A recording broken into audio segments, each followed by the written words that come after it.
Oi, galera. Tudo bem? Meu nome é João, sou advogado aqui da Baicô. Hoje eu vim conversar com vocês sobre um assunto super polêmico que saiu na semana passada, que é o caso da Elizabeth Holmes, da Theranos, que maquiou alguns dados para ter a venda da sua empresa inflacionada, prejudicando aí os investidores. E a ideia é que a gente possa hoje analisar esse caso e trazer para o caso hoje de um M&A, de pequeno, médio mercado, para a realidade hoje das nossas empresas. E a intenção desse vídeo é analisar esse caso de um ponto de vista jurídico, trazendo alguns pontos que geralmente são utilizados em contratos para entender, numa realidade que poderia acontecer com a sua empresa ou com o seu M&A, o que aconteceria, como esses compradores, esses investidores poderiam ter se protegido mais e, de fato, entender como blindar da melhor forma possível a sua empresa, o seu contrato e a sua operação em caso de algum tipo de fraude em relação a declarações de faturamento. Então, galera, para a gente iniciar, eu acho que vale a pena a gente retomar e falar um pouquinho do curso natural de um M&A, Então, quando existe realmente ali um encontro em uma pessoa querendo investir, em uma empresa ser vendida, geralmente é assinado primeiramente um acordo de confidencialidade, para proteger as partes.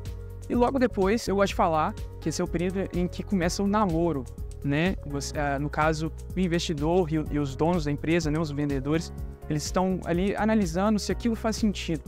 E até o momento em que existe realmente, quando chegam a um acordo, eles assinam um contrato que a gente chama de memorando de entendimentos, que é um documento que ele não necessariamente é vinculante, depende de como ele vai ser feito, em que você vai registrar todo aquele acordo que vocês fizeram. Então esse é o momento que eu gosto de falar que os investidores eles entraram em noivado. E nesse momento, então, existe esse primeiro ponto que eu queria trazer para vocês, Quando a assinatura desse memorando de entendimentos, não quer dizer que o negócio está fechado, mas já caminhou bastante. Geralmente, esse memorando de entendimentos, ele coloca uma condicionante para o negócio acontecer, e é a aprovação em uma auditoria ou uma due diligence legal.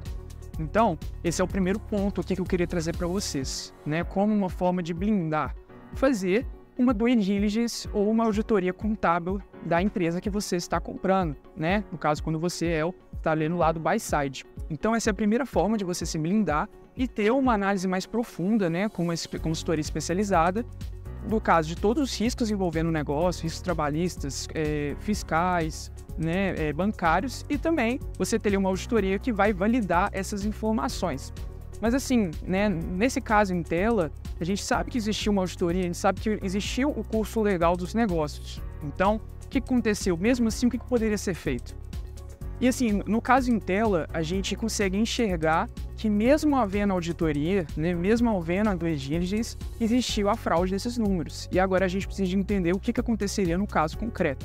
Perfeito. Então, voltando à metáfora do namoro e do noivado, quando existe essa aprovação nas auditorias, a gente vai discutir algo como se fosse um acordo pré-nupcial, Mas aqui trazendo para uma realidade de M&A, um contrato definitivo, em que realmente ali pode ser, independente de qual seja o tipo societário, mas um acordo de investimentos, ou realmente um contrato de simples cessão de cotas. Mas enfim, nesse contrato a gente vai começar a discutir alguns pontos interessantes. E nesse contrato, o que a gente vai fazer? A gente pega todas essas declarações que a parte vendedora fez. Então, no caso da Elizabeth, provavelmente ela pegou todos os dados financeiros e colocou no contrato como uma declaração de que aquilo eram os fatos reais, que aqueles dados eles eram reais. Então, a gente chama isso de cláusulas declaratórias. E todo contrato de M&A bem redigido, que traz uma boa segurança para as partes, tem vamos dizer assim, um capítulo só para trazer de todas as declarações. Elas podem ser tanto de faturamento, de EBITDA, podem ser relacionadas também à capacidade de produção, ao valor do imobilizado. E a gente deixa tudo isso registrado no contrato, Todas essas informações que nesse momento todo de negociação foi passado do vendedor para o comprador.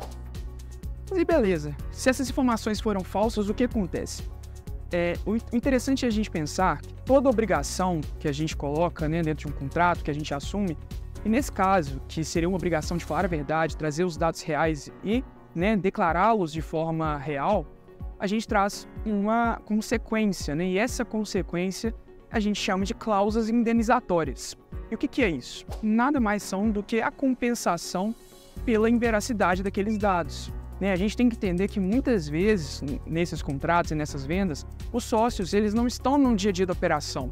Então, quem traz as declarações são diretores, são CEOs, que podem, né, de alguma forma, não omitir algum tipo de informação ou trazer alguma declaração falsa, e isso traz uma consequência para o vendedor, né, que era dono das ações, que era dono das cotas, só que ele não teve ali um dolo, uma má-fé por trás. Nesse caso, então, a gente já deixará estipulado a compensação, né, pela inveracidade desses dados, dessas declarações.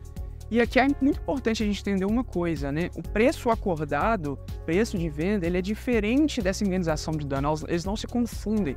Nesse momento, e geralmente esses casos, eles vão acabar em arbitragem, eles vão acabar indo para a justiça, mas nesse momento é necessário que se estipule de fato qual foi o dano causado pela outra parte. Então, dessa forma, vários tribunais vêm decidindo, como por exemplo, né, em uma declaração falsa relacionada à capacidade de produção, que o dano causado ele vai ser o mais importante e o mais avaliado. Nesse caso, a gente fala também da questão dos lucros cessantes, né? O que essa empresa deixou de produzir quando ela comprou uma outra empresa, né? Um investidor comprou outra empresa, visando uma capacidade de produção, visando ali poder produzir determinadas quantidades de insumos, etc. Então, nesse caso, o que aconteceria seria o seguinte: o vendedor indenizaria o comprador até o limite, né, de aumentar essa capacidade de produção, aquilo que foi declarado. Então, dessa forma, vocês conseguem enxergar, né, que o valor acordado, né, o preço, ele está diferente do que essa indenização.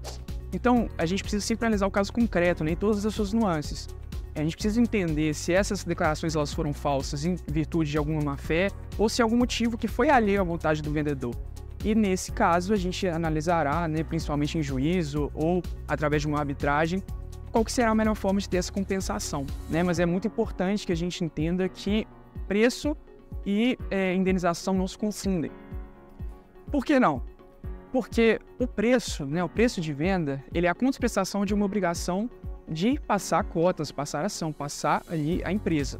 Enquanto a indenização, ela é uma obrigação acessória do contrato, que ela está relacionada às falsidades da declaração.